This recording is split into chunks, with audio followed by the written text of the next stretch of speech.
Buenos días a todos y a todas. Bueno, me presento, soy Adelina Rodríguez Pacios, la directora de la Unidad de Igualdad de la Universidad de León. Bueno, ya nos hemos visto en estos 2 días, incluso en otros encuentros. Vamos a dar comienzo con un poco de premura para que nos dé tiempo a todas y a todos a coger el tren o el autobús, el medio de locomoción en el que hayamos venido. Y vamos a comenzar la última de las mesas que se titula «La actuación de las universidades ante los acosos sexuales por razón de género u orientación sexual, ley de convivencia universitaria». Voy a presentar a cada una de las ponentes, van a tener un momento para hacer sus exposiciones y después, si queréis, abrimos un turno de preguntas y de debate. Poco porque vamos a intentar ajustarnos lo máximo posible al horario. Simplemente quiero decir que en el programa aparece Paula Andrea Sepúlveda Navarrete, profesora de la Universidad de Cádiz, que en principio iba a estar presente, pero por un problema de salud o un accidente, algo que le ocurrió en estos últimos días, pues bueno, pues no puede estar aquí. Por lo tanto, bueno, le deseamos una pronta recuperación, ¿vale? Bueno, sin más, ya este es un tema del que ya hemos hablado. Marina ayer por la tarde también habló del Me Too en la academia, en la universidad. Han aparecido y todos conocemos noticias al respecto. Incluso hay alguna publicación, como puede ser el libro que ha publicado hace un año aproximadamente Ángela Bernardo sobre esta cuestión y que, bueno, pues todas y todos somos conocedores de este problema. Ya hemos hablado de ajustar nuestros protocolos pues a la ley de convivencia, etcétera, etcétera, por lo tanto no nos vamos a extender más. Sin más, paso la palabra a Carmen Vives Cases, que ya todos la conocéis, que es catedrática de Universidad en el área de Medicina Preventiva y Salud Pública de la Universidad de Alicante. Es directora del Secretariado de Igualdad de la Unidad de Alicante desde el 2021. Es doctora y licenciada en Sociología, máster de Salud Pública por la Universidad Miguel Hernández, vicedecana de Investigación. Bueno, tiene una amplia experiencia investigadora en cuestiones relacionadas con las desigualdades sociales en salud y por razón de género, por migración, etnia, edad, etcétera, etcétera. Sí que ha trabajado y trabaja especialmente las cuestiones relacionadas con la violencia de género desde la perspectiva de la salud pública y, bueno, pues podría seguir hablando y hablando, pero prefiero que sea ella la que nos cuente lo que ha venido a decirnos. Carmen, cuando quieras. Muchas gracias. Yo lo que quería aprovechar el contexto de esta mesa, de esta última mesa, para contaros una iniciativa que hemos promovido desde la Unidad de Igualdad. Una iniciativa en la que ya contábamos con una experiencia previa dentro de mi grupo de investigación, pero que ahora vais a entender por qué nos hubiera pedir si no lo hubiéramos empujado desde las integrantes de la Unidad de Igualdad. Es un proyecto, se llama Uni4Equity y parte de fondos europeos. Voy a hacer este recorrido. Sobre todo, en principio quiero hablaros un poco de la convocatoria porque de verdad que veo que es un contexto de oportunidad, de petición de fondos europeos. Antes hablábamos de este futuro incierto, de dónde vamos a conseguir financiación. Os recomiendo, ¿no? Que no les perdáis de vista a los fondos de los que parte Uni4Equity, porque creo que es interesante para ya las actividades que nosotras realizamos. No es que tengamos que hacer algo especialmente diferente a lo que ya es nuestra dinámica de trabajo. Luego, tengo que comentaros también que el proyecto empezó en febrero y que lo que ocurre con los proyectos europeos es que muchas veces son como una propuesta, ¿vale? Una propuesta de acciones con un marco de referencia, es decir, como justificada, pero que luego forma parte del trabajo el consensuar con todos los equipos de trabajo cómo va a aterrizarse. Entonces, yo en este momento puedo hablaros poco de la consolidación, de cómo se va a aterrizar, porque llevamos desde febrero, pero hasta donde pueda yo os comentaré. En principio, la convocatoria, yo creo que muchas de vosotras ya las conocéis, son los conocidos como proyectos Dafne. Me parece destacable esta convocatoria y especialmente interesante para nuestras unidades de igualdad porque no solamente es una convocatoria de proyectos de investigación. Yo creo que la investigación está ahí, pero siempre como complemento de todas las propuestas. En realidad es una convocatoria para financiar intervenciones. Es decir, este es el interés, para financiar herramientas que mejoren la formación, la accesibilidad a los servicios, las relaciones intersectoriales con otros sectores más allá de la universidad, nuestro día a día. Por eso me parece interesante. Y todavía me parece más interesante porque es una convocatoria que es específica para los temas de las unidades de igualdad y de diversidad, porque tengo que decir que en el pasado yo he formado parte de un proyecto, Roma Mater, en el que trabajábamos en temas de la Universidad de Alicante, participaba y era un tema de salud del pueblo gitano. ¿Vale? Es decir, no solamente es para violencia de género o para violencia contra los menores, sino también colectivos LGTBI han tenido convocatorias específicas y otros aspectos, ¿no? Concretamente, Unifor Equity parte de una convocatoria y ahí se entiende, ¿no? ¿Por qué, ¿no? La promoción desde la Unidad de Igualdad y del Vicerrectorado de Igualdad, ¿no? Era una convocatoria, tiene sus prioridades, entonces esta primera prioridad, que es donde se presentó este proyecto, tenía la ventaja de que daban más tiempo para desarrollarlos, en vez de, normalmente son proyectos de 2 años, esta era de 3, nos han dado 3 años, y lo que se interesaba era la inversión en infraestructuras para el refuerzo o para provocar cambios a largo plazo y sostenibles en el tiempo en las instituciones. Es decir, era para reforzar lo que se hacía o la infraestructura con la que se contaban las instituciones para diferentes temas. Dentro de esos temas estaba el acoso sexual en el trabajo y como lo solicitamos en un contexto en el que sabíamos que iban a haber modificaciones importantes a raíz de la LOSU, pues dijimos, ahí vamos, ¿no? Vamos a preparar esta propuesta. Unifor Equity se centra en acoso sexual, en el trabajo y evidentemente en otros ámbitos de interés porque no excluye a nadie, aborda toda la comunidad universitaria incluyendo al alumnado y evidentemente pues se presenta en un contexto, en un clima, ¿no? También de apoyo que nos dan las propias cifras, ¿no? Es una problemática que afortunadamente o desafortunadamente, pero se está viendo que está teniendo más visibilidad y que nosotras también estamos recibiendo más demanda de apoyo, de ayuda e incluso de denuncia en los últimos años. No parte de la nada. Y eso se reflejó también así en el proyecto. Es decir, no es el primer proyecto que se trabaja el acoso sexual en la universidad, ni mucho menos. Yo aquí quiero hacer una referencia explícita por la cercanía a UNICEF. UNICEF es también un proyecto europeo, participa la Universidad Complutense de Madrid. Yo he participado en una de las sesiones que organizó de expertas externas y es un proyecto en el que lo destaco, no es mío, no participo ni nada por el estilo, pero de verdad que os invitaría a visitar su página web porque en ese proyecto lo que están consensuando son herramientas para hacer cuestionarios, para mínimos que se deben de contemplar en todos los protocolos, para dar formación, para hacer políticas sobre no solo acoso, sino también violencia de género. Es como consenso internacional sobre esos mínimos básicos y, por ejemplo, yo participé en una sesión de trabajo que tenía que ver con estándares que deberían de tener todos los protocolos de acoso sexual. Entonces, me parece que conforme vayan saliendo las publicaciones de UNICEF, que las ponen en su página web, son interesantes para nuestra actuación. Este es nuestro punto de partida, UNICEF y otros proyectos que se han hecho en la universidad sobre este tema. En el acoso sexual, y ese es el planteamiento y lo que explica un poco el acrónimo, ¿por qué esto de Unifor Equity? ¿Dónde está la palabra acoso? Aquí el planteamiento de partida es que en el acoso sexual, al igual que ocurre con la violencia de género, tanto en la exposición como en la accesibilidad a recursos formales como en las unidades de igualdad, se entrecruzan las circunstancias sociales de las personas.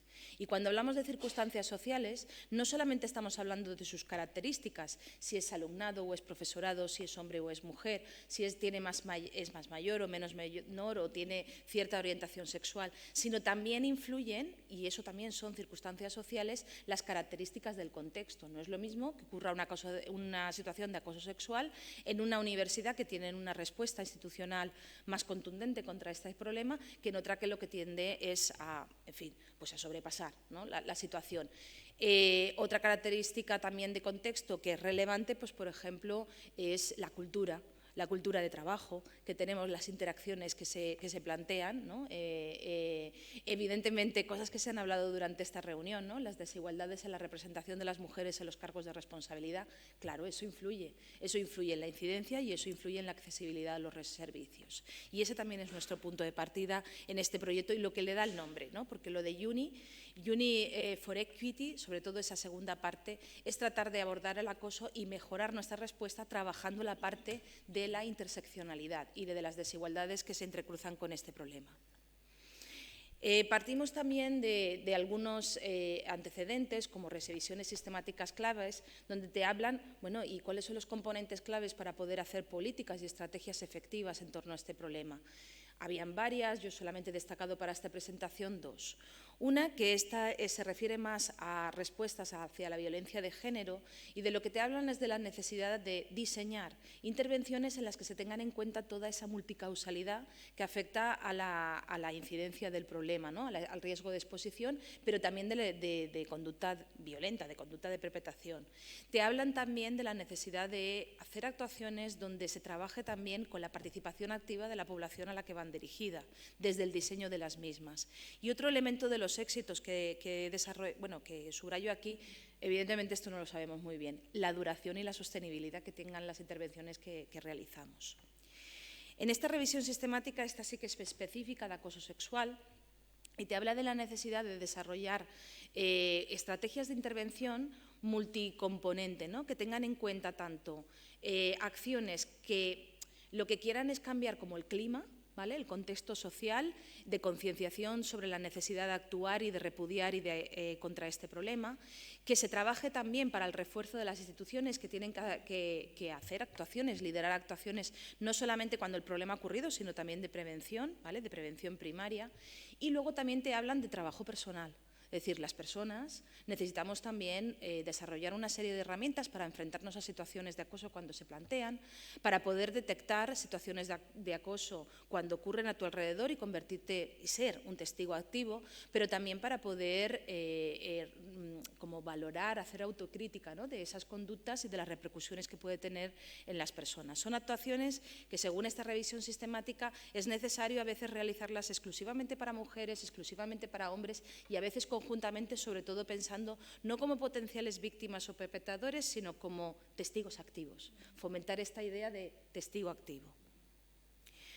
Bueno, todos estos son antecedentes en Uni for Equity, ¿no?, y entran dentro de un paraguas, un objetivo muy general, ¿vale?, que es se presenta este proyecto para reforzar la capacidad de las universidades que forman en ese momento parte de Uni for Equity, pero luego también después, para poder hacer recomendaciones, nuestra capacidad de respuesta a este problema, con una referencia explícita, pero no exclusiva, ¿vale?, de aquellos colectivos que se puedan encontrar en una situación de desventaja social, y eso también les pone en una situación de desventaja, sobre todo cuando se encuentran ante una situación de acoso sexual. Esto luego se divide en una serie de objetivos. Los objetivos, tengo que deciros que también teníamos ahí como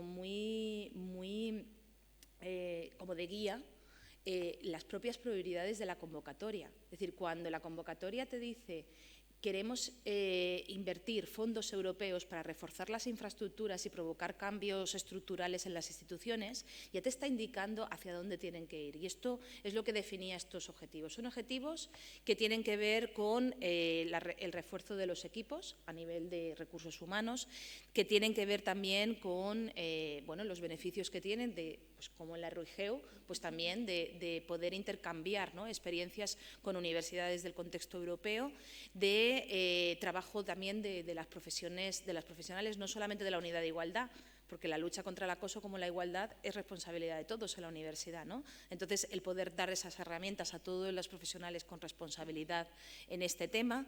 Trabajar también sobre los factores de riesgo, ¿vale? que pueden estar dando lugar a que se den cada vez más casos de acoso, si es que es el caso. Minimizar el impacto cuando esto se produce y mejorar esas medidas de acompañamiento, los recursos con los que contamos para que este se produzca y el seguimiento de las actuaciones que se deciden, y contribuir al final a proporcionar esa imagen, ¿no?, de que las universidades se enfrentan y tienen tolerancia cero, ¿no?, hacia este problema. Estas son las universidades participantes y lo que tengo que decir es que es un punto de partida muy heterogéneo. Aunque no lo creáis, hay universidades en Europa que no cuentan con un protocolo de acoso sexual porque no tienen obligatoriedad de hacerlo. Hay otras, en cambio, en las que yo espero que la Universidad de Alicante aprenda y pueda hacer un intercambio y ver, ¿no?, y reproducir, si se puede, ¿no?, algunas, digamos, de cosas que llevan adelantadas. Otras, el punto de partida es que quieren aprovechar esto precisamente para tener algo que ahora mismo se está haciendo, se está dando una respuesta por el apoyo de otros recursos externos, no por iniciativa de la propia universidad. Y este es nuestro panorama. Yo intento ser positiva, ¿no?, con los puntos de partida. Yo creo que la heterogeneidad es enriquecimiento, ¿no? Entonces, en cualquier caso, este intercambio espero que sea un valor añadido para lo que cada una, para nuestros respectivos puntos de partida. En los pilares en la metodología que trabajamos, como os digo, es un proyecto de investigación y de intervención, en las que tenemos como pilares básicos la equidad social, por aquello de vamos a desarrollar una investigación desarrollando herramientas, pero también intervenciones en los que explícitamente también se haga referencia a las necesidades específicas de diferentes colectivos de mujeres. La participación activa, y ya vais a ver cómo desde el inicio, que estamos en esa fase de diseño de las herramientas de investigación, ya hemos contado con precisamente representantes de grupos de diferentes colectivos de la comunidad universitaria, y luego el método de enfoques mixtos, tanto para la investigación como para la intervención. Y como decía al inicio, es un proyecto que se dirige a toda la comunidad universitaria, ¿vale?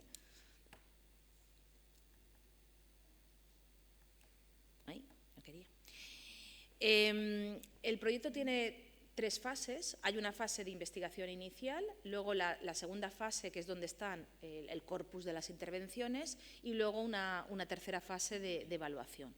Tanto en las 3 fases mantenemos este enfoque de métodos mixtos, y en la evaluación inicial es donde nos encontramos en este momento.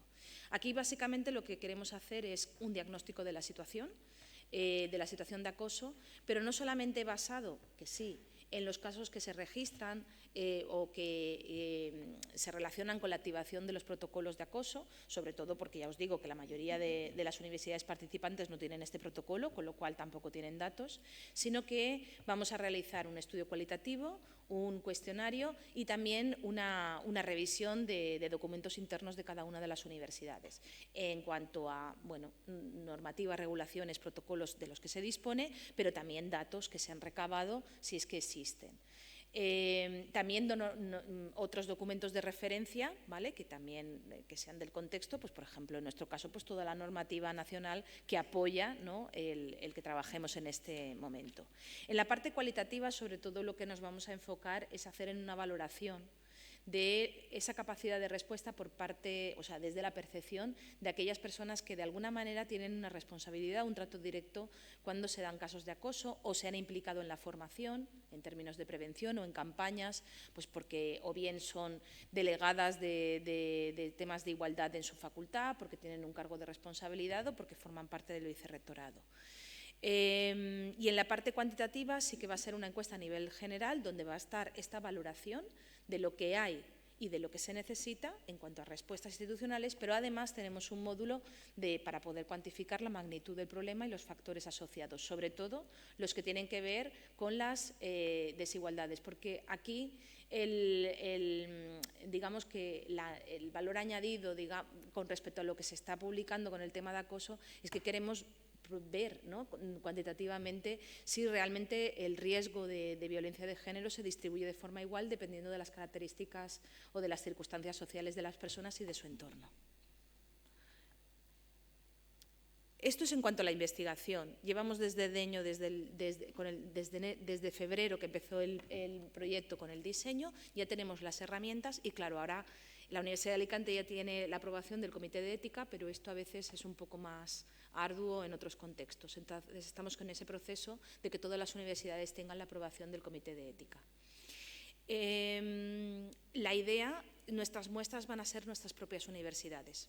O sea que, de momento, no os vamos a molestar pasando cuestionarios para que los paséis también en vuestras universidades ni nada de eso, ¿no? En principio, queremos recoger una muestra solamente en las universidades participantes porque esto no es un diagnóstico para hacer un diagnóstico de la situación de acoso en los países, sino en el contexto donde luego va a venir lo importante en este proyecto, que son las intervenciones. En lo del grupo de asesoramiento, sí que tengo que decirlo, nuestra manera de implicar alumnado, profesorado, pero profesorado no porque tuviera un cargo, sino profesorado, personal de la administración y otros colectivos, pues, por ejemplo, en el diseño de las herramientas se han ido conformando reuniones para poder valorar con ellos una primera propuesta y poder mejorarlas, introducir preguntas que le parecían que tenían que introducirse, modificar las que estaban confusas. Sí, no tengo mucho más que... Bueno, en las intervenciones, el marco de partida, os comenté, ¿no?, es este enfoque hacia diferentes colectivos. También, como dicen como nuestro punto de partida, ¿no?, que mostraban el marco teórico, se hacen intervenciones que traten de, por un lado, modificar el entorno de trabajo, las relaciones que se produzcan entre las personas de trabajo de la universidad y también otro tipo de intervenciones que vayan dirigidas a la persona, a las habilidades personales de cada uno de nosotros a la hora de enfrentar este tipo de situaciones. Aquí he aplicado un modelo que, tiene una trayectoria bastante larga en salud pública, luego gratamente vi que en la LOSU también se refleja, que es esta idea de que la prevención, hay que entender que se hace prevención en diferentes niveles, antes de que ocurra el problema, que es la prevención primaria y son las denominadas intervenciones universales, cuando ya tienes identificados unos colectivos de riesgo, eso es lo que se denomina la prevención secundaria, las intervenciones selectivas van dirigidas a colectivos de riesgo y luego tenemos, hay nivel de prevención también cuando el problema ya ha ocurrido, precisamente para evitar, por ejemplo, la revictimización, las recurrencias, el que vuelvan a verse expuestas en ese tipo de situaciones. En Uni4Equity, ese corpus, al menos lo que tenemos ideado, es que se van a hacer intervenciones donde se van a tocar los tres niveles de prevención y, como os digo, siempre unas tienen que ver con un cambio en el contexto social, otras en lo que es la interacción personal y otras las que tienen que ver con las personas o con el desarrollo de habilidades personales y demás. Básicamente, en esos paquetes de trabajo, por resumirlo de alguna manera, siempre se está hablando de hacer acuerdos institucionales, de reforzar nuestras alianzas con elementos externos, también con internos, por aquello de que la lucha contra el acoso es cosa de todos y de todas, ¿no? Mejorar los protocolos de actuación que tenemos, formación, hay formación en los tres niveles de prevención, porque dependiendo un poco del objetivo se puede invertir en formación. Accesibilidad, mejorar la accesibilidad a los recursos que ya hay. Por ejemplo, hay planificada el desarrollo de una herramienta que veremos, dependiendo de qué contextos, se puede quedar en una página web, en una aplicación, pero a lo mejor en otros podemos experimentar con el chat GPT, ¿por qué no?, para poder llegar a un público que a lo mejor no llegaría si tuviera que venir presencialmente a informarse, ¿no? Y empoderamiento social. No puedo en este momento definir más. Es decir, esto es lo que está planificado y es parte del trabajo del grupo, de las instituciones participantes, el definir qué contenidos se le van a dar a todas estas propuestas. Bueno, ya para terminar, muy brevemente, y esto, ¿cuáles son las oportunidades de la UA, ¿no?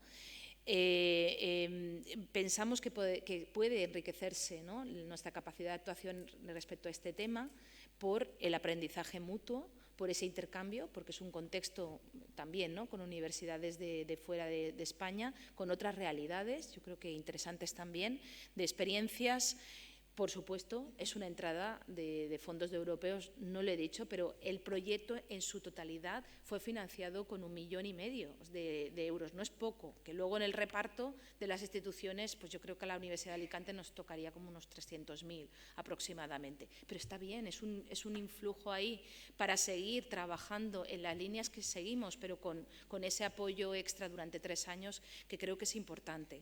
Y luego la oportunidad también de ampliar nuestras redes de apoyo. Más información del proyecto.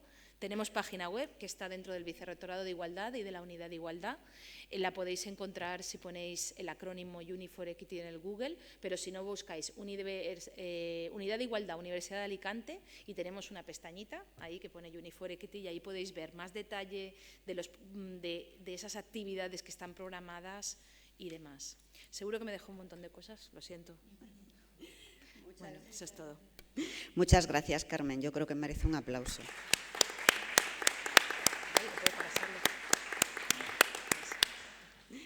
Bueno, siguiendo el turno de intervenciones, le vamos a dar la palabra a Eva Díez Peralta, que es directora de la Unidad de Igualdad de la Universidad de Almería, profesora en el área de Derecho Internacional Público y Relaciones Internacionales de la Facultad de Derecho. Es doctora, licenciada y doctora en Derecho y, bueno, pues tiene un amplio currículum pues, relacionado con el enfoque de género y con los derechos humanos. Varias publicaciones, pues desde la protección internacional de la mujer en el conflicto armado, los crímenes de esclavitud y de esclavitud sexual en el marco de un conflicto armado, principales hitos en la jurisprudencia penal internacional, artículos como los derechos de la mujer en el derecho internacional, ha participado en diferentes proyectos de investigación.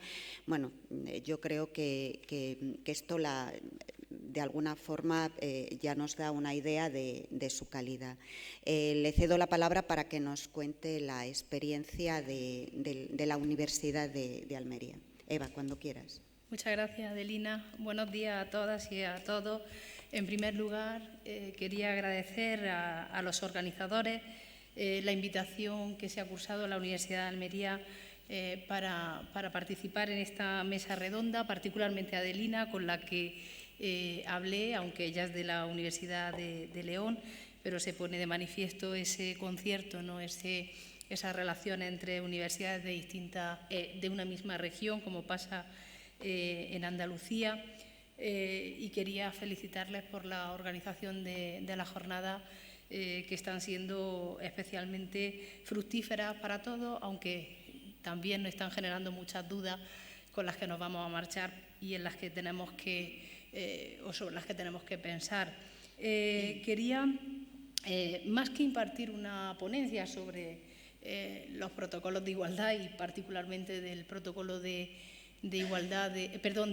acoso sexual de mi universidad, que no es sino deudor de otros protocolos de sus universidades, porque la unidad de igualdad de género, como tal, unidad de igualdad de género se implantó en los estatutos de 2018. Si bien en 2015, en el primer mandato del rector, que ahora concluye, hay convocatoria de elecciones también en Almería, el primer mandato creó la Delegación del Rector para la Igualdad en el año 2015. Por lo tanto, digo abiertamente que la Universidad de Almería se ha subido a un tren con cierto retraso, que con anterioridad a 2015 era un erial, como al seco, como nuestra provincia, y que desde el 2015 hasta el 2023 pues han sido años frenéticos, con mucha falta de medios personales, pero también con falta de recursos económicos, pero con una voluntad de hacer las cosas bien tremenda. Y en ello pues tengo que hacer público mi reconocimiento a la vicerrectora actualmente de Igualdad e Inclusión, pero también de estudiantes, lo cual nos da una perspectiva importante, pero también mucho trabajo. Y porque de ella partió, siendo matemática además, la idea de trabajar en este ámbito.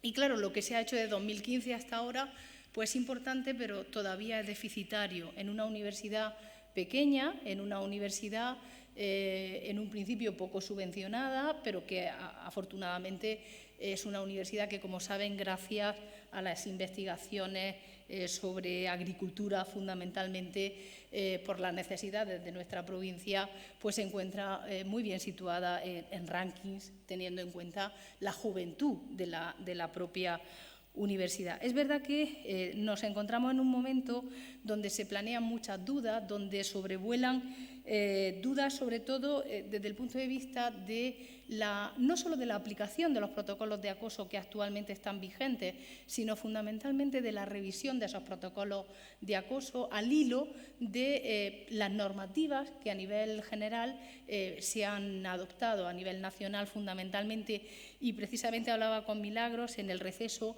porque yo tengo mucho contacto con mi defensoría universitaria. Con mi defensor universitario, los casos nos llegan a través del defensor, nosotros mandamos casos al defensor que no son realmente de acoso sexual y entonces, afortunadamente, trabajamos bien, pero también es cierto que en muchas ocasiones nos encontramos desbordados. Ayer hablaba con mis compañeras de la Universidad de Andaluza, porque precisamente vamos a tener una reunión presencial, si es posible, en Málaga en septiembre, en la que se va a debatir este tema, porque no sé si lo han notado, pero normalmente durante los meses de abril y mayo aumentan de forma considerable las quejas y las denuncias por acoso. No sé a qué será debido, y yo planteo esa duda, pero ellas me confirmaban precisamente que algunas, incluso ayer por la tarde, estaban llamando, haciendo una llamada de teléfono por este motivo, por un supuesto caso de acoso. De manera que, como decía la profesora Subirat, que me pareció excelente que sacara el tema en la ponencia de ayer, aunque no era estrictamente de acoso sexual y de protocolos de acoso universitario, pero sí me pareció importante porque ella hizo referencia a dos cuestiones fundamentales, pero otra cuestión que estaba en el aire era el problema de la transparencia. ¿En qué medida las universidades tenemos que hacer visible y transparente los problemas de acoso con los que las unidades de igualdad se encuentran a veces y están muy solas? Están muy solas porque cuando se nos piden cifras o estadísticas, incluso por parte de periodistas, y lo han hecho en los últimos meses varios medios de comunicación a nivel nacional y también algunos programas de televisión. Yo recibí el otro día un correo de un programa de la cadena 4. ¿Hasta qué punto las universidades estamos obligadas a proporcionar esos casos de acoso? Y por transparencia, ¿no? Claro, algunas autoridades académicas nos dicen que miremos para otro lado, que las universidades no deben meterse en historia, que no debemos salir en los medios de comunicación. Y claro, nos encontramos desbordados. Esa es mi experiencia personal en los últimos 2 años particularmente, porque yo llevo en la Unidad de Igualdad desde noviembre de 2019, pero claro, me pilló la pandemia. Y en la pandemia no llegaron casos de acoso, fue justo después. Es decir, hay muchas cuestiones sobre la mesa. De manera que, simplemente si alguien está interesado en consultar nuestro protocolo de acoso, nosotros incluso hemos hecho un pequeño folleto, una guía que repartimos todos los principios de curso a todos los miembros de la comunidad universitaria, PDI, PAS y también a delegaciones de estudiantes, fundamentalmente porque en ocasiones no tenemos dinero para que les lleguen a los 15.000 estudiantes esta guía, donde se resume un poco, ¿no?, el protocolo de acoso, el procedimiento, su fase y, sobre todo, pues aquellos supuestos que pueden estar englobados dentro de las distintas categorías de acoso que hemos que hemos definido. Nosotros tenemos un protocolo de acoso moderno, en el sentido de la palabra, de que se acomoda perfectamente, a pesar de ser de 2018, a la nueva Ley 1522 de igualdad de trato, que también hay que tenerla en cuenta, y no discriminación. Lo que ocurre, por lo que se refiere, no solamente al acoso sexual o al acoso por razón de sexo, sino porque contempla otros acosos discriminatorios del artículo 6, que son fundamentalmente el acoso por orientación sexual e identidad de género o por expresión de género, aunque la expresión de género no está explícitamente incluida en nuestros supuestos. Pero las leyes, si son orgánicas, como decíamos, se aplican con preferencia y hay que tenerlo en cuenta de cara a la revisión. De manera que es una guía que, si se dan cuenta, es muy visual, muy colorida, no sabemos cómo llegarle a la comunidad universitaria y, afortunadamente, pues tenemos nuestros colores, que son unos colores significativos, ¿verdad?, dulces, para de alguna forma empatizar, ¿no?, con nuestros destinatarios, ¿no? Y yo creo que esta guía, en ocasiones, pues también aprovechamos para repartirla cuando formamos o cuando llevamos a cabo actividades de sensibilización o cuando ponemos una mesa en el campus el 25 de noviembre, por poner un ejemplo, una mesa de información. Es decir, la vamos repartiendo, vamos haciendo incluso de forma impresa, pero también está en PDF, claro, de forma digital. Pero bueno, quizás a veces confiamos en que si una alumna o un delegado o una delegación de estudiantes la tiene en su despacho, pues quizás puedan tener la mano para que, si va un universitario, un compañero, pues puedan enseñársela, ¿no? No voy obviamente, a analizarla porque les aburriría y porque sus protocolos seguramente son, en algunos casos, más completos. Sí que me voy a detener un poco en los esquemas, ¿no?, del protocolo, porque aquí es donde tenemos que empezar a revisar el protocolo y estamos en esa fase. Lo que pasa que primero estamos con la adaptación del Plan de Igualdad al Real Decreto 901 y al Real Decreto 902, que es lo que nos está ocupando en este momento y nos está llevando muchos quebraderos de cabeza, pero también a la par estamos intentando analizar el protocolo de acoso y revisarlo, porque ahora les comentaré los puntos débiles que, a mi modo de ver, están presentes en el protocolo, a la luz sobre todo de la Ley de Convivencia. Es un protocolo que, como muchos protocolos, prevé dos fases. Una fase inicial de detección, ¿no? Y en esta fase normalmente se puede iniciar por una queja formal, pero también por una simple llamada a mi teléfono corporativo o incluso a veces a mi despacho como profesora, pidiéndome ayuda, bien el defensor universitario o bien cualquier alumno o estudiante que viene incluso como testigo, y me cuenta que hay una compañera que está sufriendo acoso a su modo de ver. Es decir, puede empezar de muy distintas formas, ¿no? Luego, naturalmente, se tiene que formalizar si verdaderamente se activa el protocolo de acoso. Y ahora les enseñaré cómo prácticamente nunca se activa el protocolo de acoso de forma formal y procesalmente hablando, ¿no? Y claro, el protocolo de acoso, a mi modo de ver, pues tiene... Estos son los datos sobre atención y tratamiento, ¿vale?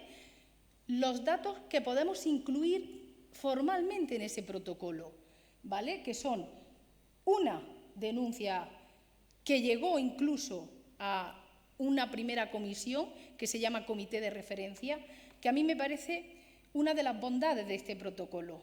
Es decir, que aunque me llegue la queja a mí como directora de la Unidad de Igualdad, yo enseguida reúno a un grupo de personas transversal o interdisciplina que están formadas por la asesora jurídica, la trabajadora social de la universidad y la directora de la unidad del gabinete psicológico. ¿Por qué? Porque el protocolo prevé también incluso formas de reparación o de ayuda, de asistencia a la víctima. Y la trabajadora social, porque se tiene también en cuenta esa situación o esas condiciones socioeconómicas, socioculturales, a lo mejor de la presunta víctima o del acosador, ¿no? Del presunto acosador, ¿no? Que también hay que tenerlo en cuenta. Pero si se dan cuenta, solamente en una ocasión se ha puesto en marcha. Este fue un caso, y lo voy a decir abiertamente porque no voy a decir nombres, simplemente el sector, ¿no?, que afectó a un PAS y a una estudiante. La estudiante era una estudiante Erasmus que finalmente decidió, se enamoró de Almería y decidió cursar la titulación que estaba cursando como Erasmus en la Universidad de Almería, pero ya como estudiante de la Universidad de Almería. De manera que este señor era la persona con la que contactaba en el servicio de administración. Y el acoso, todo el acoso, que duró 1 año y medio, se llevó a cabo de forma online. Es decir, en ningún momento se vieron, quedaron, se tocaron, solo fue online, ¿no? Bueno, a esta chica la atendimos, también obviamente tuvimos que entrevistar al presunto acosador, mientras que el presunto acosador nos demostró una serie de documentos y de pruebas sobre, bueno, que él pensaba que la chica estaba teniendo con él una relación sentimental, porque también le escribía, también le mandaba mensajes.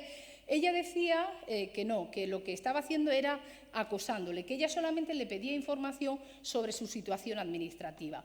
Fue un caso muy complicado. Ella en ningún momento aportaba documentación y los protocolos dicen que también las víctimas tienen que aportar documentación o cualquier tipo de prueba. Y al final la cosa de verdad se desbordó de una manera que yo le aconsejé que si realmente no se sentía segura en el campus, que tenía que ir a la policía. Porque una de las cuestiones que me planteó ese caso y que he comentado con Milagro es ¿cuál es el alcance de la actuación? ¿Cuál es el alcance de las competencias de las unidades de igualdad en estos casos? No sé si vosotros las tenéis claras, pero yo no las tengo claras. Es decir, cuando una persona a mí me dice ya que en el campus no se siente segura cuando coge el autobús a las 7, a las 8 de la tarde, en pleno invierno, en una zona donde hay invernaderos, realmente yo me alarmo, como también madre que soy, y le digo, te acompaño a comisaría, porque soy funcionaria pública y si es un delito estoy obligado a denunciarlo. Te acompaño. Entonces, una de las cuestiones que nos planteamos es el alcance de nuestras competencias, el alcance de las competencias de la universidad. En este caso, la chica finalmente denunció y enseguida hubo una sentencia judicial del juzgado de violencia de género a su favor, con lo cual sí había acoso, pero ya no era un acoso que nosotros podíamos manejar en el campus, porque ella sí se sentía ya en peligro. Luego otros casos han sido denuncias, han sido quejas, pero quejas sin denuncia. Muchas han activado el procedimiento. Hubo un grupo de alumnas de psicología que activaron el año pasado, justo en el mes de julio, estábamos cansadísimos todos, el procedimiento. Ellas denunciaron, tuvimos la entrevista con el comité de referencia, pero desistieron porque ya se iban a licenciar o se iban a graduar, con lo cual todo el trabajo que hicimos en el mes de julio pues quedó ahí, quedó en un acta, porque finalmente dijeron que se iban a sus respectivos domicilios, algunos fuera de Almería, y que no iban a continuar. Los demás han sido este año denuncias, pero más bien quejas. He hablado con estas chicas, eran entre alumnos, no ha habido, mientras yo he estado, problemas entre profesores y estudiantes, ¿no? Solamente entre estudiantes, entre sí, o bien entre PAS y estudiantes. Los puntos fuertes, pues a mí me parece que las conductas recogidas, ¿no? Que ahora mismo pues se acomodan a esa ley, con lo cual ahí tenemos un camino recorrido. Tenemos medidas preventivas de formación, campañas de información, sensibilización, divulgación. Ahí les he puesto un ejemplo. La verdad es que todos los años, prácticamente durante todos los meses, intentamos hacer sensibilización. Lo último más visible ha sido colocar puntos violetas diseminados por distintos espacios del campus, ¿vale? Pero es muy triste cuando haces algún algún tipo de formulario, algún cuestionario, a pesar de toda la información, a pesar de toda la sensibilización, y preguntamos en el marco de los grupos de formación que si conocen la existencia de un protocolo de acoso en la Universidad de Almería, la mayoría de las respuestas son negativas.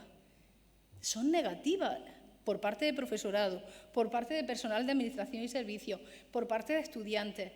Y claro, te sientes un poco impotente porque ya no sabes bien qué hacer. Y nosotros somos campo universitario, con lo cual lo tenemos todo concentrado allí. Es más fácil hacer esa sensibilización que a veces hacerla pues cuando los campus están diseminados o bien pues como por ejemplo la Universidad de Granada, ¿no? Por poner un ejemplo, donde hay pues las facultades están en distintos sitios dispersas por la ciudad. Pero nosotros sí hacemos mucha sensibilización en el campus y la verdad es que luego los resultados son algo tristes cuando se evalúan, ¿no? Cuando intentamos tratarlos, ¿no? Sobre todo a nivel estadístico.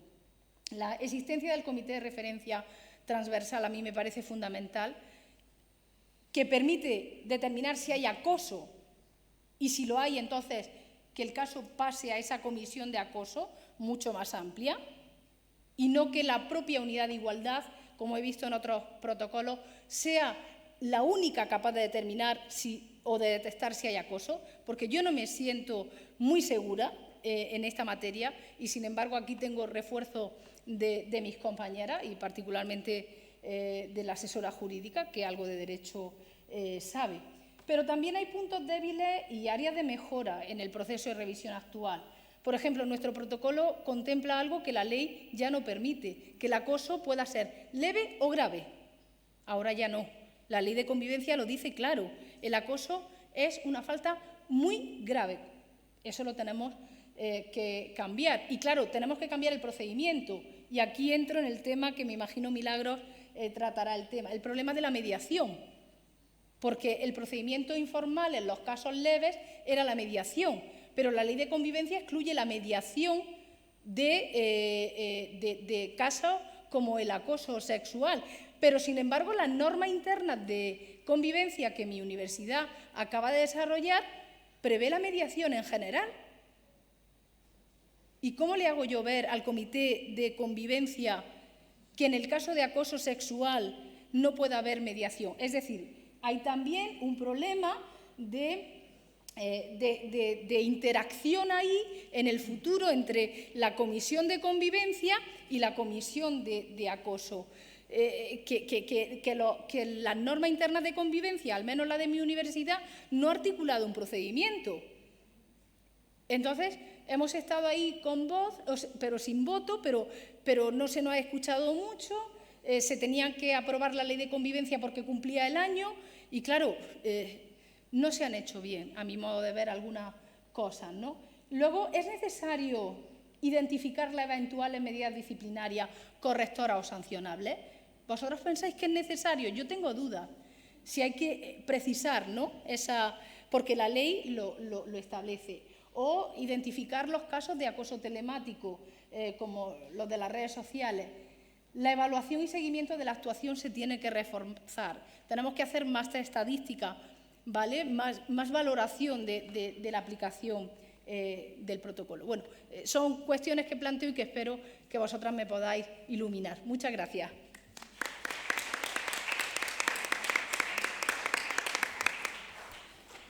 Gracias, Eva. Bueno, ahora damos la palabra a Milagros Salario, que es la presidenta de la Conferencia Estatal de Defensorías Universitarias desde noviembre de 2021, defensora de la comunidad universitaria de la Universidad de Valladolid desde 2016 hasta la actualidad y ha desempeñado diferentes cargos relacionados con la gestión. Pues secretaria de Departamento de Geografía, vicedecana de la Facultad de Filosofía y Letras, miembro del Consejo de Gobierno de la Universidad de Valladolid. Tiene un perfil investigador también muy extenso que está relacionado con la valoración de los resultados espaciales y sociales de las políticas de reforma estructural de la actividad agraria, como la colonización, la concentración parcelaria o la transformación en regadío y valoración de los programas LEADER, investigación también relacionada a su pertenencia en la Cátedra de Estudios de Género de la Universidad de Valladolid. Bueno, pues ha realizado diferentes actividades de transferencia mediante convenios, contratos, etcétera, etcétera. Bueno, como es un currículum pues muy largo y muy denso, mejor que nos asesore y que nos cuente algo relacionado, que nos aclare las cuestiones relacionadas con la Ley de Convivencia, cómo esto lo podemos trasladar a todos los protocolos que nos obligan a realizar. Cuando quieras, Milagros. Muchas gracias. Qué responsabilidad, yo no he venido a aclarar. Bueno, yo quiero empezar agradeciendo a la Red de Unidades de Igualdad y especialmente a la nuestra, que ha pensado en mí como responsable de organización y al resto de las universidades de Castilla y León, porque habéis tenido la sensibilidad de dar la oportunidad a las defensorías de hablar de este tema, que es una cuestión que efectivamente pues, ocupa a todos los defensores y defensoras de las universidades españolas, y porque es algo que bueno, pues, compartimos con las unidades de igualdad, ¿no? Yo he de avisar que la visión de las defensorías en general es bastante depresiva, ¿eh?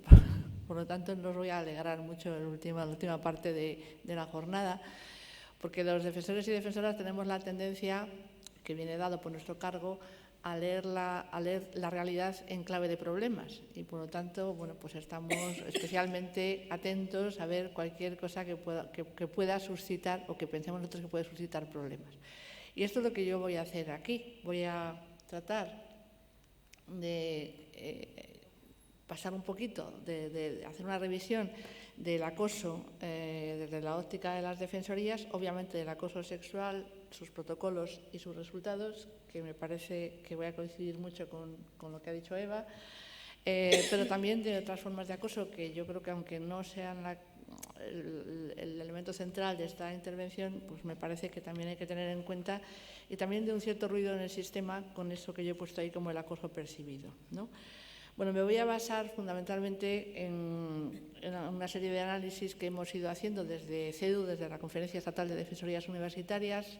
Este es un tema que ha salido recurrentemente también en nuestros encuentros, entonces ha habido momentos en que hemos hecho encuestas y análisis sobre qué estaba pasando en nuestras universidades. El último es ya hace un tiempo, de 2016, pero bueno, yo creo que hay cosas que todavía se mantienen, especialmente en la valoración cualitativa de los problemas. También, por supuesto, he hecho una revisión de los protocolos en este momento, cómo han quedado, cómo están dentro de las normas de convivencia, un resumen rápido, y bueno, pues publicaciones y estudios que se han hecho al respecto, algunos de los cuales han salido de personas o de unidades que estáis aquí, como la Universidad de la Complutense, que tiene un estudio de 2018, y algunas otras investigaciones, ¿no? Todo filtrado por mi cabeza, por lo tanto, pues me vais a perdonar si he hecho un mal filtrado y si cometo algún error en la interpretación de los datos. Bueno, lo primero que yo quería hacer, pero me lo voy a saltar, es el marco normativo, pero ayer ya se habló mucho del marco normativo. Hay un marco normativo general que define cuál es el bien a defender, el tema de la igualdad y el respeto y la defensa ante el acoso.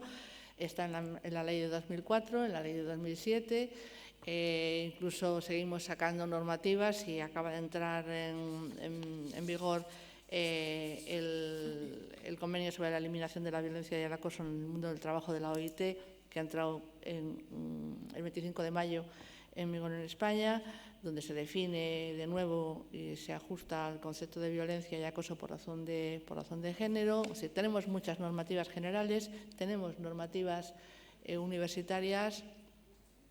La ley de 2007 ya establecía este principio de derecho, el Estatuto del Estudiante de 2010 lo decía más explícitamente, la ley de la LOSU, la ley del sistema universitario, lo pone en uno de sus principios en el preámbulo. Bueno, es una base fundamental de la LOSU, como se dijo ayer. La ley de convivencia universitaria también lo tiene como principio y, además, en este caso da un paso más, obliga a elaborar unas normas de convivencia que tienen que ajustarse necesariamente a esos principios básicos de respeto, protección de las personas afectadas, de su dignidad, imparcialidad, trato justo, si tiene que garantizar la igualdad efectiva entre hombres y mujeres, la protección integral contra la violencia de género y debe incluir, como se ha dicho aquí, medidas de prevención primaria y secundaria, ¿no? Y además establece la necesidad de tener procedimientos específicos para dar cauce a las quejas y a las denuncias. Bueno, las normas de convivencia, todas las normas han traducido, obviamente, todas estas exigencias de las normas de carácter general. Esta es la norma de convivencia, las normas de convivencia de la Universidad de Valladolid, que de nuevo recogen como ejemplo pues estos mismos principios, ¿no? De proteger la libertad personal, de defender la igualdad y de establecer todos aquellos medios que ayuden a superar cualquier situación constitutiva de violencia, discriminación o acoso. Bueno, tenemos las normas, me vais a permitir la palabra, niqueladas. Es decir, tenemos una cantidad ingente de normas, de marcos normativos que nos obligan a tratar este tema, ¿no? Todas las universidades hemos cumplido religiosamente con la obligación de desarrollar protocolos y medidas contra el acoso sexual, por lo menos, y en general laboral también, y en general todo tipo de acoso, aunque en algunos sitios hay algunas deficiencias en esto. Pero hay varios problemas, desde mi punto de vista, que creo que traduce el sentir de mis compañeros en otras defensorías. Y es que no hemos homogeneizado, ¿no? Cuando los protocolos de acoso sexual se empezaron a hacer en cada universidad, pues obviamente cada universidad dijo, bueno, en función de mi contexto, como también se ha planteado aquí, yo hago un protocolo que aborda mi realidad.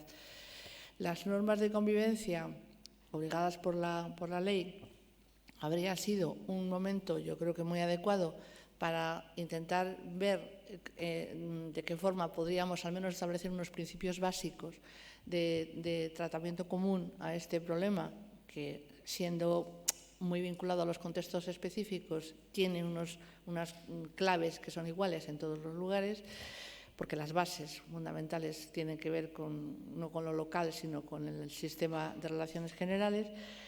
Pues no se ha aprovechado este momento tan importante, tan clave, con la elaboración de las normas de convivencia. Por las prisas que todas las universidades hemos tenido para hacer esto, yo creo que en casi todos los sitios, no voy a decir en todos porque creo que hay alguno que no es así, ha elaborado las normas de convivencia perdón,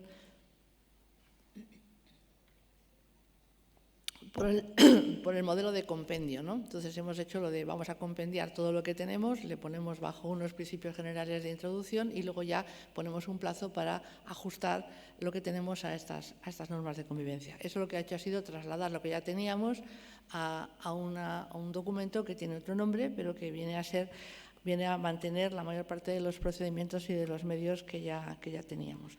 De manera que mantenemos algunas cuestiones que son bastante llamativas. Yo he hecho un repaso de cómo están organizados los protocolos de acoso sexual y, por ejemplo, ni siquiera hay homogeneidad en cuanto a el universo al que van dirigidos, ¿no? En un 12% de las universidades, he tratado las universidades públicas nada más, el 12% tienen protocolos diferenciados para estudiantes por un lado, y otros protocolos para el resto de los colectivos. La mayor parte es verdad que tienen protocolos únicos, pero también con comisiones cambiantes en función del colectivo, de la persona, que la persona afectada corresponde a uno u otro colectivo. No hay procedimientos estandarizados, comunes a todos los casos, ¿no?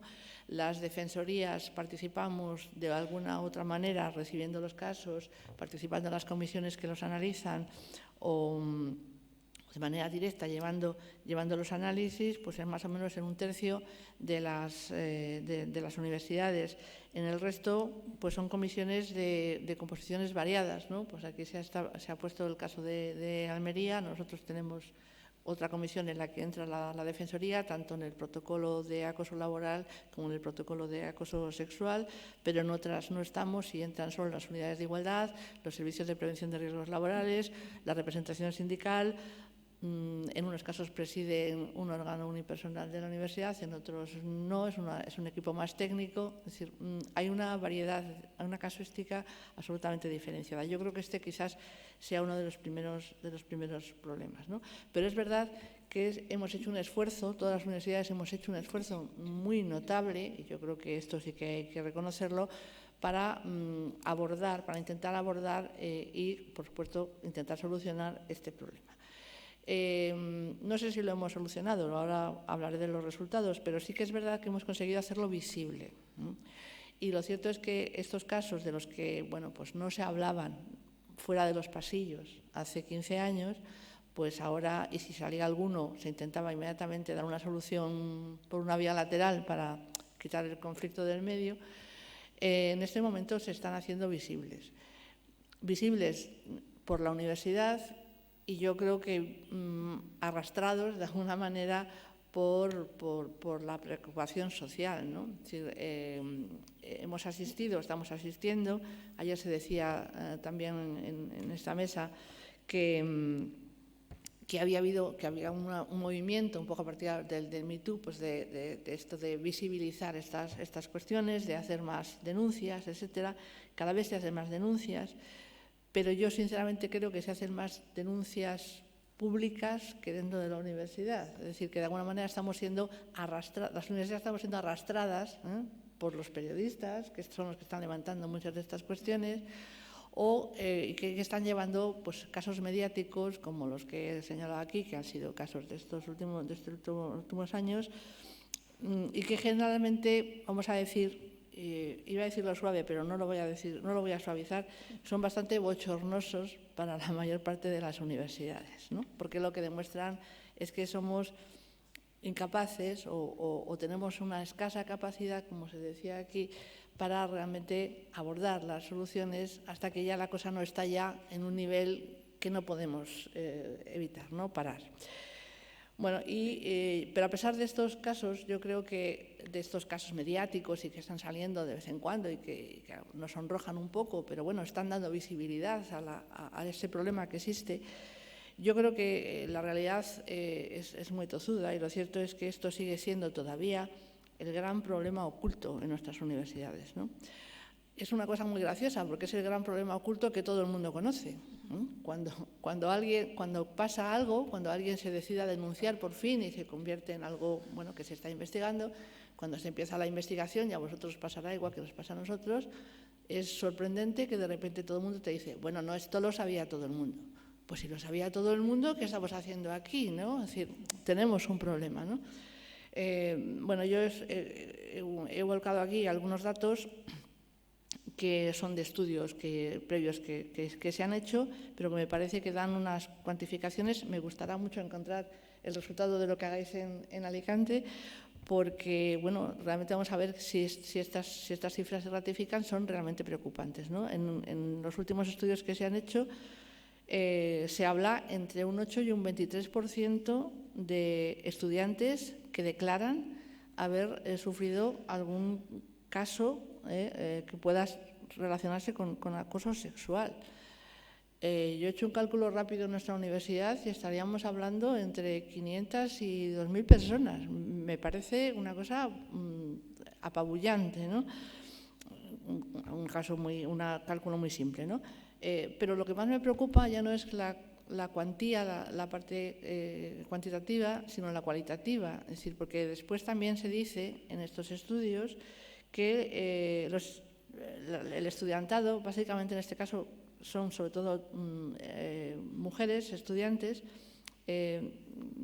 piensan que la universidad es un espacio en el que el acoso sexual está invisibilizado y no tienen ninguna confianza en que lo solucionemos, ¿no? A mí esto me preocupa mucho. No es un espacio en el que se sientan seguras, ¿no? Entonces me parece un tema bastante grave, ¿no? ¿Por qué pasa esto? Bueno, pues son motivos conocidos, pero tengo que exponerlos, ¿no?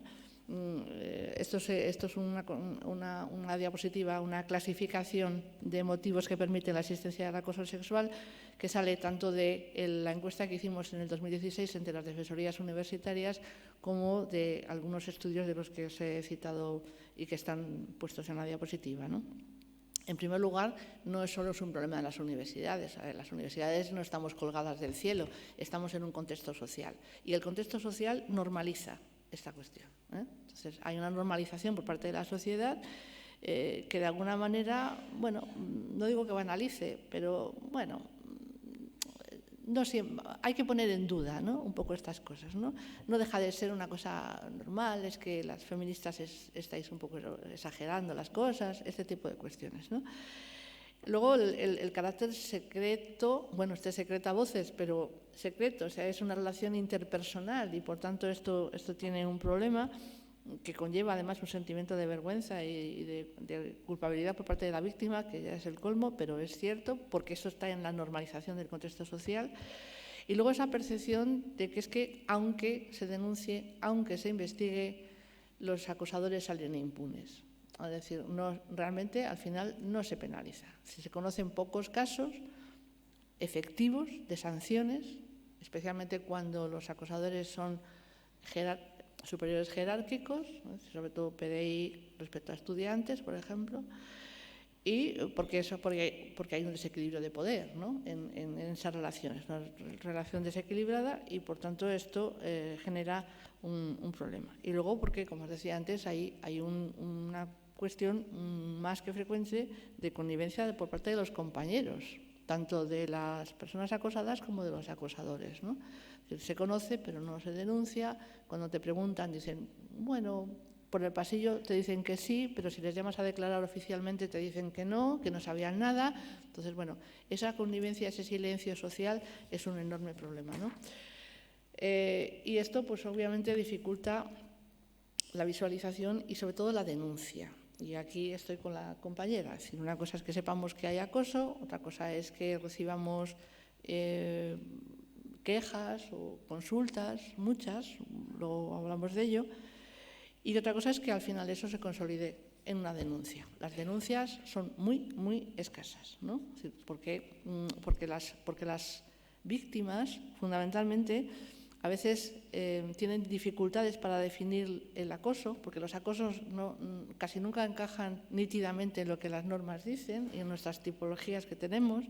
Entonces, es difícil a veces encajar, porque si tú no has denunciado la primera vez que te pasó, pues ahora que vienes a denunciar si es que ya habías tenido previamente algo con esta otra persona. La contradicción entre, por un lado, venga, que hay que quejarse, pero luego si te quejas y si denuncias, dices, ¿y tú qué puedes demostrar? Este es un enorme problema. Bueno, el resultado es que yo creo que en este momento es imposible. Sería más que necesario conocer los datos, pero yo creo que ahora mismo es imposible. Es decir, que todas hemos recibido, creo, en todas las unidades de igualdad y las defensorías, peticiones por parte de los medios de comunicación para que comuniquemos cuál es la situación en nuestras universidades, y es que no es porque no queramos darlo, muchas veces que no sabemos qué dar, ¿no? Es decir, porque no tenemos muy claro qué información tenemos que manejar en estos casos, ¿no? Lo cierto es que, resumo, porque ya me han dado un toque de que tengo que terminar, tenemos muchas quejas, en la Defensoría tenemos bastantes consultas, si la gente va, te cuenta el problema, tú le explicas el protocolo y dicen, vaya lío. No, mira, a mí total, esto me lo han repetido muchas veces y por tanto lo puedo decir, porque no es un caso ni uno, ni dos, ni tres. Mira, a mí me queda un año para terminar la carrera, termino y me voy. Entonces, esto es muy lamentable y afecta fundamentalmente al estudiantado, que es la gente que, bueno, pues está más afectada y sale más rápidamente de la universidad, ¿no? El resultado es que, por ejemplo, en los casos de acoso hay más denuncias y es más ágil, los resultados finales son más contundentes cuando hay un acoso laboral, con lo difícil que es abordar esto, que cuando hay un acoso sexual. Bueno, esos son datos que no me da tiempo a comentar, ¿no? Pero sí quería un minuto para hacer referencia a que el acoso sexual es tremendo y es un problema gravísimo que tenemos que abordar y que tenemos que intentar solucionar como sea. Tenemos que intentar que la gente denuncie y eso significa que seamos capaces de garantizar que les vamos a apoyar y que les vamos a solucionar esas derivadas negativas de denunciar. Y es que todo el mundo les señale, porque a pesar de la confidencialidad todos sabemos que las universidades somos muy permeables a la información y, por tanto, todo esto corre enseguida. Entonces, bueno, pues a esa señalización por parte del resto de sus compañeros, del resto de los profesores, etcétera, etcétera. Hay que garantizar eso. Pero, insisto, además, quería hacer una referencia que hay otros acosos que de momento no estamos viendo mucho en las universidades, pero que como especialmente el acoso entre estudiantes, el bullying, que a veces tiene una connotación de acoso sexual, pero no siempre, y que de momento los tenemos invisibilizados en nuestros protocolos. La ley de convivencia habla de acoso por razón de género, de sexo, de no sé qué, tal, y otras razones. El y otras tenemos que encajarlo, y tenemos que encajarlo. No sé si decir que tiene que hacerlo las unidades de igualdad. Yo a la mía sí se lo he dicho, Rosalba y César lo han aceptado, pero reconozco que es otra cosa más sobre vosotros, pero me parece importante, ¿no? Y luego, para terminar, una cuestión que me parece importante. Así como os digo que en los casos de acoso real no somos capaces a veces de solucionarlo y acompañar, también os digo que se está introduciendo mucho ruido en el sistema porque se está banalizando el concepto. Yo a diario recibo personas que me dicen, fulanito me acosa, y cualquier problema, que al final son exclusivamente conflictos interpersonales, que no son acoso, que no entran de ninguna manera en las tipificaciones de acoso que tenemos, pero la denuncia inicial es me acosan. Cuando esto se plantea en la Defensoría en un registro informal o en una llamada telefónica, yo le aclaro a esa persona que eso no es acoso. Pero es que muchas veces se registra, con el protocolo de acoso, se registra esa queja. Entonces, automáticamente estamos obligados a activar el protocolo de acoso, aunque luego se desestime en cuanto se hace una primera evaluación. Pero eso está introduciendo mucho ruido en el sistema, ¿no? Porque el acoso real está empezando a mezclarse con estos falsos, no sé si llaman los falsos, bueno, ese acoso percibido, que no es cierto, y está, de alguna manera, quitando legitimidad a los casos de acoso real, que son los verdaderamente graves y los que yo creo que tenemos que abordar. Conclusiones, las leéis, esto es un tema más fácil de poner en un papel que de aplicar a los casos concretos, el papel lo aguanta todo, tenemos unas normas perfectas, pero cuando tú coges un caso y lo intentas aplicar, casi nunca te encaja. Entonces, ahí tenemos un problema. Yo creo que hay que trabajar con concienciación y con formación, pero sobre todo con prevención y detección precoz, y me parece que ahí hay que establecer unas redes de alertas, de alertantes, que hay que gestionar. Y es necesaria la implicación de toda la comunidad universitaria. Nosotros, y somos conscientes, porque no hemos nacido ayer ninguno, sabemos que ahí dentro de la comunidad universitaria hay muchas personas que no están por la labor de defender la igualdad, y que siguen siendo, que se resisten, ¿no? Y que en clase dicen unas cosas tremendas y que, bueno, pues esto sabemos que existe. Pero por encima de esas individualidades tiene que estar la colectividad de la comunidad universitaria, que es más que la suma de sus partes y que tiene que apostar necesariamente por solucionar este problema. Y lamento haber sido tan negativa y haberme pasado. Gracias.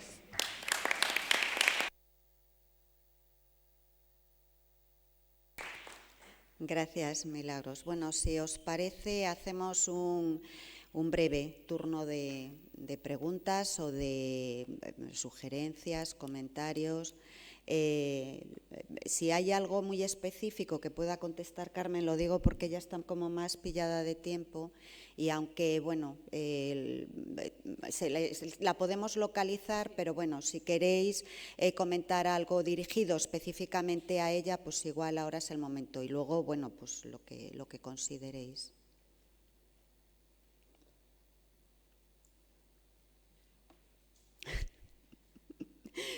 Poco éxito, estamos todos deseando marchar.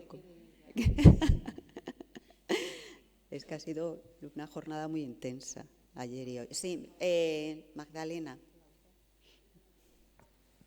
Sí, yo tengo unas consideraciones, pero no para Carmen, o sea que por mi parte, salvo darte la enhorabuena, Carmen, por un excelente proyecto que espero que la RUIGEU podamos seguir tu senda, ¿no? Porque verdaderamente es un proyecto magnífico. Ya tenía conocimiento, pero verdaderamente no de esta envergadura, así que mi más sincera enhorabuena. El resto de las cuestiones es para nuestras compañeras, otras compañeras de la mesa, y son, si me permitís, una serie de detalles para que los comentemos. Lo que decía nuestra compañera de Almería sobre cuestiones que no son claramente de competencia de la universidad, yo creo que en esas cuestiones nos vemos reflejadas todas nosotras, ¿no? Yo, que como sabéis soy de Derecho Administrativo, pues enseguida procuramos distinguir lo que corresponde al derecho penal y con lo que corresponde al derecho administrativo. Y en muchas ocasiones pues acuden a nosotras con cuestiones, y mi ejemplo es exactamente igual que el tuyo, y es cuando hay una persecución, hay un tal. Entonces, bueno, yo es que ahí no pestañeamos, ¿no? En el sentido, mirad, la policía. Entonces, pues a todas las personas que nos vienen, ya estamos trabajando con Guardia Civil, y lo que nos dicen es que se descarguen en una app que es Alertcop, que probablemente muchas conozcáis, de tal manera que si la persona se siente perseguida, alguien se ha puesto a la puerta de su casa o cualquier situación de peligro, pues verdaderamente, por más que queramos hacer las universidades, que somos las públicas, administración pública, más bien sector público, y aplicamos 100% el procedimiento administrativo, o en su caso los procedimientos sancionatorios laborales, no vamos a ser capaz de asumir, ¿no? Máxime cuando hay riesgo para la vida o para la seguridad de las personas, ¿no? Entonces, en la Complutense estamos un poco yendo por esa vía, ¿no? Y otra cuestión que quiero comentar, más bien, hasta luego, a las dos miembros de la mesa, es el tema de los protocolos de acoso con respecto a las normas de convivencia. En mi opinión, somos lex specialis, o sea, cuando tienes un protocolo de actuación, no debe, en mi opinión, haber problemas, que sí que los está habiendo, pero si hay un protocolo que es una norma especial, pues esa norma especial tiene preeminencia a la hora de su aplicación. Es decir, y en todo caso, las unidades de igualdad nos tendríamos que pronunciar, bien porque estemos en las comisiones de acoso con voz pero sin voto, como habéis apuntado, sobre si verdaderamente nos encontramos ante un supuesto de acoso sexual y sexista. Digo porque efectivamente, como bien habéis señalado, estamos por un derrotero muy difícil. Nos parecía muy claro que todas las cuestiones, al menos todas las de acoso sexual y gran parte de las graves de las acosos sexistas, no eran de ninguna manera susceptibles de mediación, y sin embargo vemos que nos enfrentamos de nuevo me parece un derrotero bastante peligroso, ¿no? Entonces yo, al menos, desde luego, me parece que la posición que debemos tener es que en tanto en cuanto haya un protocolo de acoso sexual o sexista, y en su caso es más amplio, ¿no? Hay LGTBI-fóbicos, xenofóbicos, etcétera, bien juntos, bien separados, pues desde luego esas normas se tienen que aplicar con preeminencia, y como digo, no quiero repetirme, en todo caso, pues yo creo que los órganos especializados tendríamos que tener voz y en su caso voto en la materia. No sé qué os parece.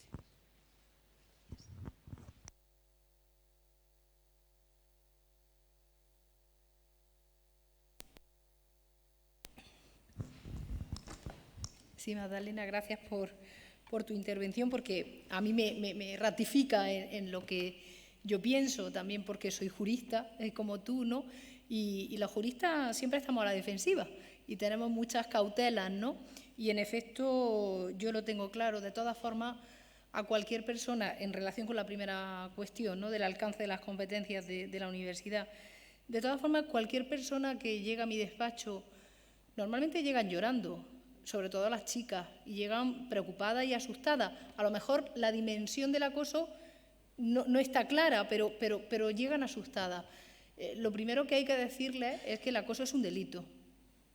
El acoso es un delito, y el acoso es un delito a nivel nacional, pero también porque hay convenios internacionales en la materia y yo afortunadamente los conozco, ¿no?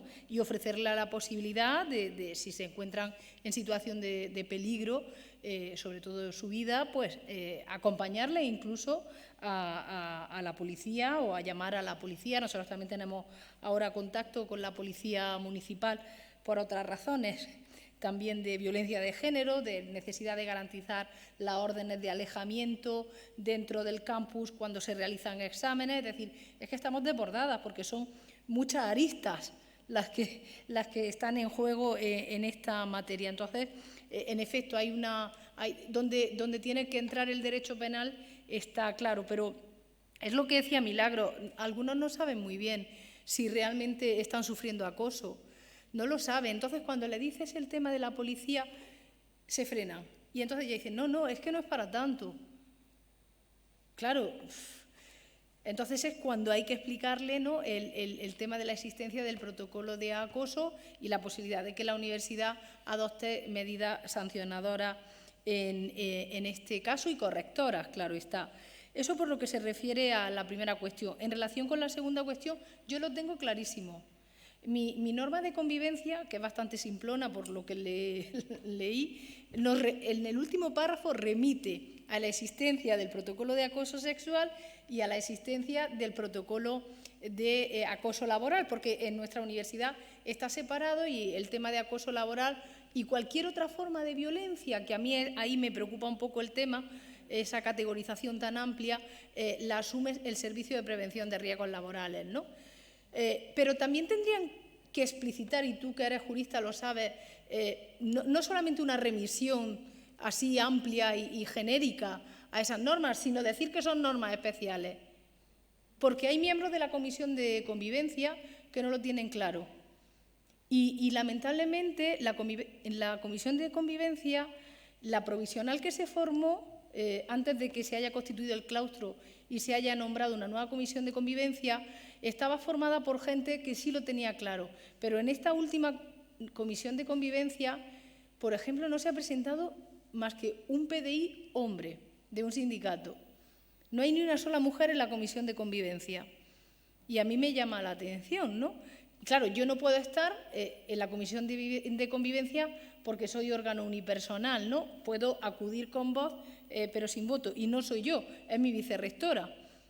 Entonces, quiero decir que hay como una cantidad de normativa, pero claro, cuando yo llamo a la inspección de servicio, porque la llamo, porque es profesora además de Derecho, la inspectora de servicio, y le planteo, oye, hay que modificar el protocolo de acoso, a mí me gustaría que se formara una comisión amplia relacionada, aquella que ha participado en la elaboración de la norma interna de desarrollo de la Ley de Convivencia y la comisión de acoso o el comité de referencia, es decir, que hagamos una comisión para revisar de forma honesta, pero también de forma profunda y profusa y fundamentada el nuevo protocolo de acoso. Y no me responden.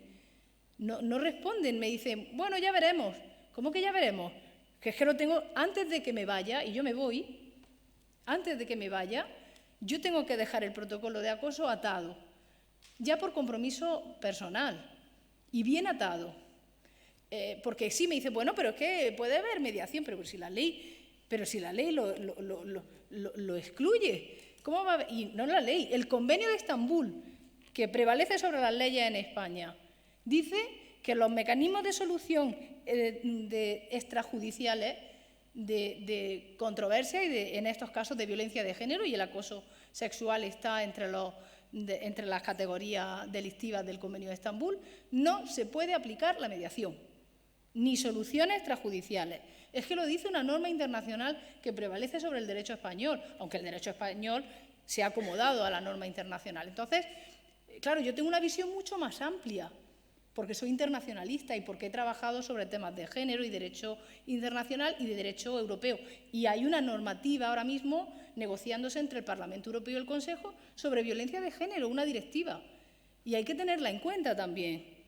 Pero no solamente el Estado, sino también las administraciones públicas, y somos administración pública. Es decir, no sé si transmito el sentimiento de que a veces nos sentimos un poco solos o solas, porque somos mujeres en la unidad de igualdad a este respecto. Y como que, bueno, que sí, que ya lo haremos. No, que ya lo haremos, no. Que me tengo que sentar el lunes y empezar a debatir y hacerlo, ¿no?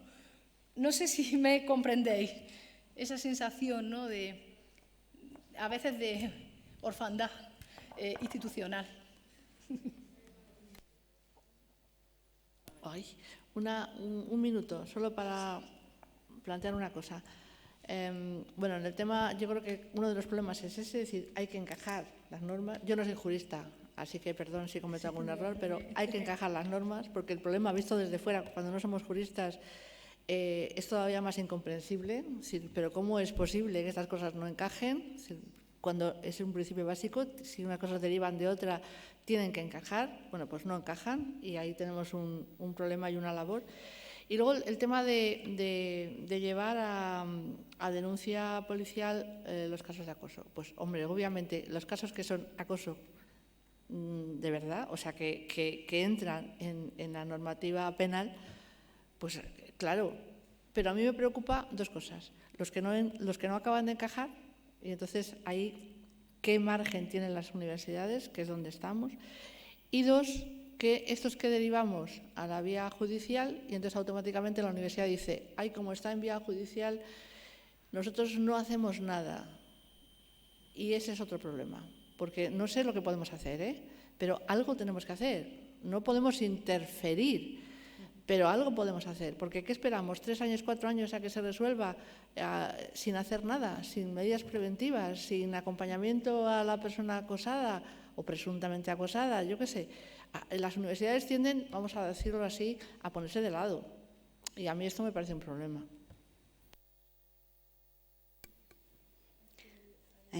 Sí, hola. Sí, voy a ser muy rápida porque creo que ya estamos todos con la maleta en la mano ahí a punto de salir corriendo. Bueno, 3 cositas, las digo así como 3 ítems. Creo que me parece muy importante que exista perspectiva de género en las normas de convivencia y en las comisiones de convivencia, porque efectivamente muchas veces por ahí entran cuestiones donde se mezclan los acosos sexuales con otro tipo de acosos, y me preocupa que se despiecen, como a veces nos hemos encontrado en la Universidad de Valencia con casos en los que, no, esto pues que lo tratáis desde el protocolo, y esta otra parte, como no es de acoso, la misma persona que está acosando sexualmente, pero también les está faltando al respeto a estudiantes a otros niveles con otras cuestiones que no son. Entonces, esto que lo traten desde la sindicatura, entonces que se despieza el caso, por entendernos, y entonces de alguna forma pierde también la fuerza y el sentido que tiene en su conjunto y la gravedad que tiene en su conjunto quizás ese comportamiento de esa persona que está vulnerando un montón de derechos a diferentes niveles. Entonces, perspectiva de género, creo, muy importante, creo que tenemos que empujar, porque realmente eso existe, esa perspectiva de género, en la gestión de las normas de convivencia en nuestras universidades. De por qué no se denuncia, yo atiendo directamente a las personas que vienen con los casos. O sea, que vienen con sus historias, con su situación muchas veces extremadamente dramática. Se encuentran con el protocolo y se hablaba ayer del laberinto de cristal, es un laberinto de hormigón. O sea, el protocolo no es, ay, qué pereza activar el protocolo, es que muchas veces les asusta mucho. Y a veces porque ya dicen, bueno, ponen en valor, calculan los daños y dicen, bueno, es que el daño que me va a producir a mí personalmente pasar este calvario, pues es verdad, me queda 1 año, o algunas, es que me quedan todavía 4 años, porque muchas reciben estos acosos en primero. Muchas estudiantes con 18 y 19 años vienen con unas historias tremendas. Hay muchas situaciones de acoso que son en primeros cursos. Y entonces, ostras, que todavía me queda, es que a ver si voy a ser señalada, y sabemos que esto pasa, que al final es señalada como la conflictiva. Habláis de la porosidad de la información, que incluso cuando activamos protocolo, al final sabe mucha gente del caso, porque, en fin, aquí el tema de la confidencialidad nos lo tenemos que hacer mirar. A mí a veces me da mucha cosa saber que igual me dicen, pero esto de verdad, que si te lo cuento a ti no lo va a saber nadie. Yo no le puedo garantizar eso a esa persona. Entonces, cuando me cuentan cosas muy graves y luego las tengo que poner en conocimiento, a partir de yo poner en conocimiento de la comisión de garantías o del órgano que sea, no puedo garantizar la seguridad, la información de esa persona, y me mata cuando luego resulta que ha sido esparcido el rumor de que, cuidado esta chica que se queja mucho. Entonces, creo que tenemos que trabajar mucho ese asunto de la confidencialidad, porque a mí es de verdad que no puedo responder ante esa persona que ves que está sufriendo respecto a la seguridad de su información, o sea, al cuidado extremo de la intimidad y de la confidencialidad. Me produce muchos conflictos personales, no sé, la verdad es que eso es una cosa que me parece grave y preocupante. Y por último, el tema creo que si la herramienta, el protocolo como herramienta es verdad que es muy disuasoria, creo que eso a estas alturas ya lo sabemos, por eso no se utiliza mucho. Creo que quizás hay que invertir más esfuerzo y recursos en la parte del acompañamiento, porque la gente cuando se siente muy sola ante esa herramienta fría y gris, pues una persona de 19 años que está sufriendo un acoso por parte de un profesor sabe que no tiene nada que hacer porque te lo vienen diciendo, es que ya sé que aquí no va a pasar nada, esta persona se va a salir de rositas y yo voy a ser la que o me cambio de universidad o me cambio de turno o me trago esto y sigo para adelante como pueda. O sea, que esa persona pueda ser recogida de alguna manera, acompañada, que como que sienta que no da igual, que sí le importa a la institución su sufrimiento de alguna manera, ¿no? Creo que es fundamental. Y a veces en esas dudas que tenemos de si esto es delito o no es delito, porque es verdad que muchas veces no está claro. También apoyémonos quizás en otros recursos externos, que no sé en cada comunidad autónoma cómo está esto regulado, organizado, pero hay oficinas de asistencia a la víctima del delito, ¿no? Por ejemplo, que tenemos, no sé, la nomenclatura en otras comunidades, ¿no? Pero es un recurso multidisciplinar donde también hay un asesoramiento jurídico y yo trabajo mucho en derivación con este recurso y acompañando sobre todo estudiantes que son las que a veces no saben si lo que les está pasando realmente es denunciable o no a escala, pues eso, de fiscalía, de policía. Y bueno, pues es un recurso donde las sitúan muy bien. Y yo misma aprendo mucho porque hay veces que llevando muchos años en esto, a veces es verdad, hay situaciones que dices que esto no sé y sé que además está la presión probatoria, que otra cosa que como sabemos que todavía falta mucho para que en lo judicial y haya más perspectiva de género, hay una presión probatoria, sabemos que estas situaciones, estos delitos ocurren casi siempre en la intimidad y en el secreto y son muy complicados de demostrar y se les pide que demuestren cosas que sabemos que muchas veces son casi imposibles de demostrar.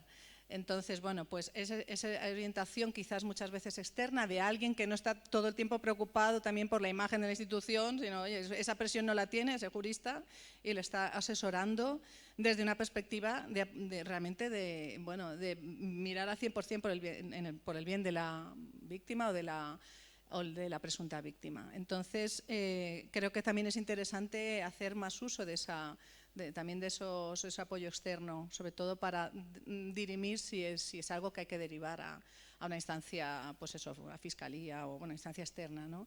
Y creo que sigue siendo un problema que la regulación interna, cuando recibimos esas presiones, también sabemos que existen, ¿no? Esas presiones internas dentro de la propia institución. Entonces, claro, estamos como ahí en un bucle en el que la presión pues, no nos deja ver con claridad a menudo, ¿no? En ciertos casos sobre todo. Y ya me callo, que decía que iba a ser breve.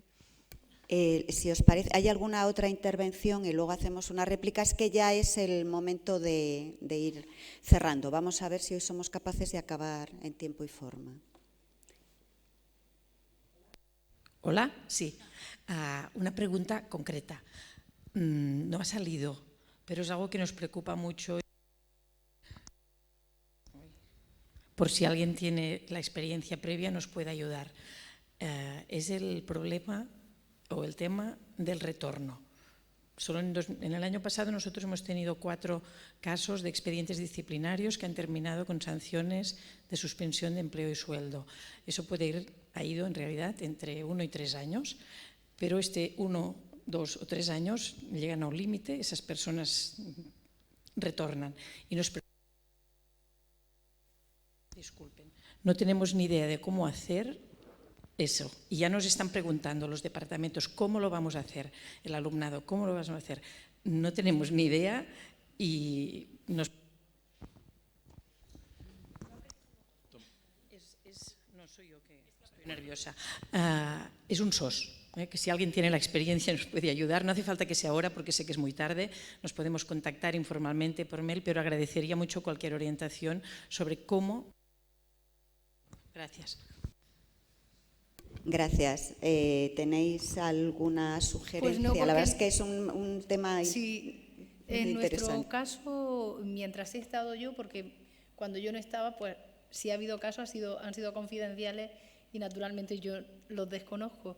Pero en nuestro caso, solamente este caso que os he comentado entre el PAS y la estudiante, lo que sí hicimos, a pesar de que había vía judicial, ahí sí que intentamos ayudar a la estudiante, le prestamos asesoramiento psicológico con la unidad de atención psicológica, que trabaja muy bien, está muy cargada, pero trabaja muy bien.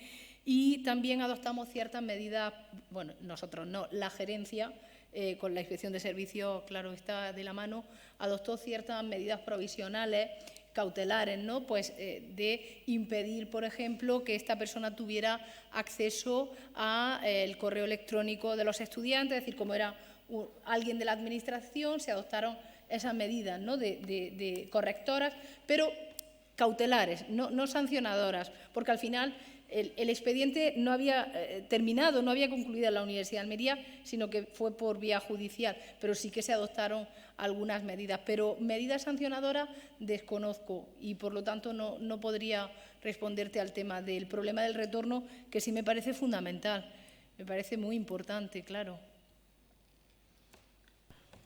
Bueno, yo una cosita nada más. Respecto a lo que ha dicho la compañera, que no sé si ya no está, de Valencia, yo completamente de acuerdo. Y de esto del retorno, entiendo que dices retorno de personas sancionadas por un problema de acoso sexual, porque retornos hemos tenido muchos. Entonces, a ver, yo creo, nosotros, que yo sepa, no hemos tenido ninguno. Bueno, hemos tenido alguno, pero no estaba sancionado, con lo cual no había una acción que llevar a cabo. Pero a mí se me ocurre que hay un margen que está, por lo menos en nuestra universidad, se establece el sistema de garantía de calidad de los títulos, que los comités de grado son los que tienen que velar. Entonces, por velar por lo que pasa en el aula puede ser una forma de, forzando un poco la mano, de hacer esto, ¿no? Y lo que he dicho antes, que solo lo he enunciado porque no tenía tiempo, pero por ejemplo el tema de la red de alertadores a mí me parece fundamental. Entonces, ¿quién son los alertadores? Pues pueden ser los representantes de estudiantes en aula, algún compañero, los delegados de igualdad en el centro, etcétera, etcétera. Yo creo que esos son personas que tienen que tener formación y que tienen que estar alerta para detectar cualquier problema en ese caso, ¿no? Tú no puedes, a ver, tampoco marcar a alguien que retorna porque ya ha cumplido con la sanción, pero sí le puedes hacer un cierto seguimiento, entiendo yo, y esa por ahí iría. Bueno, la verdad es que muy interesante, yo creo que tendríamos para hablar largo y tendido, pero bueno, lo vamos a dejar aquí, o hay algo así muy urgente. Bueno, si me permitís dar las gracias a la Universidad de Valladolid por esta acogida tan maravillosa y a todas las personas que la verdad es que yo creo que hemos disfrutado mucho estos 2 días. Muchas gracias a las ponentes, a todas las ponentes, yo especialmente a las ponentes de mi mesa.